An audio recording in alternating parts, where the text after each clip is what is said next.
Can you borrow a feeling? So I get a lot of people asking me about my guitar. More than I'd kind of expect, actually, because I didn't think it was that particularly interesting of a guitar. But, I thought I'd make a video for fun.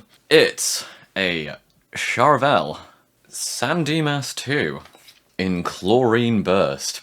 Charvel, because I like to pretend I know what I'm doing on guitar. Sandemas 2, which is just their way of saying Telecaster shape, because as we all know, the Telecaster is the choice of shape of guitar for emo losers. She's not coming back, bro.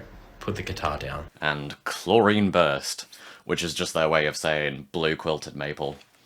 And yeah, it's really pretty. I was a Simic kind of guy for Magic the Gathering, and I really like the color teal, so I really like this sort of like 3D shape that it sort of gives off. The neck is a bit weird. It has this sort of like unfinished vibe you can see from the headstock here. Like that's like way more glossy than the rest of the neck. I get the feeling that a lot of people would hate that, but I really dig it, actually. It lets me sort of dig into the guitar a bit more, and I just really like the sort of wood feel. I also think like a lot of people go for like roasted maple. I think it's meant to be like more dense or something.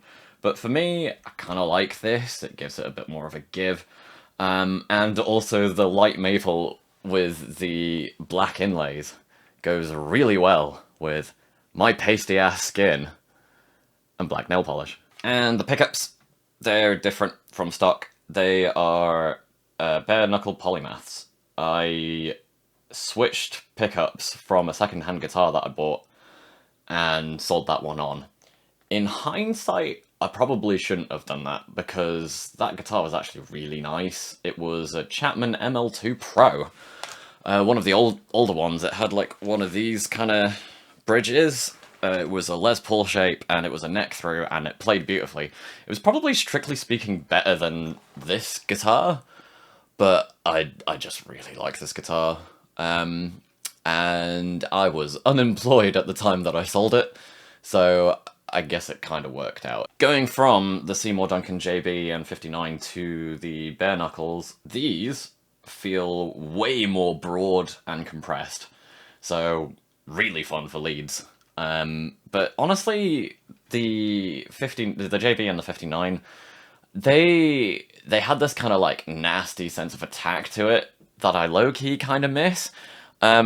These ones, I feel like I have to play a little bit softer, which is probably a good thing for me. I probably play a bit too hard anyway, so it probably fixes that technique. I tend to feel like if I dig in too hard for this one, it just sort of blooms out a little bit uncontrollably, so it sort of stays my hand and keeps me a little bit more controlled. But yeah, honestly, I'd take either one over the other, so don't be like me, and don't do that, because that was a whole faff. Anyway, thanks for watching. Yeah, cheers.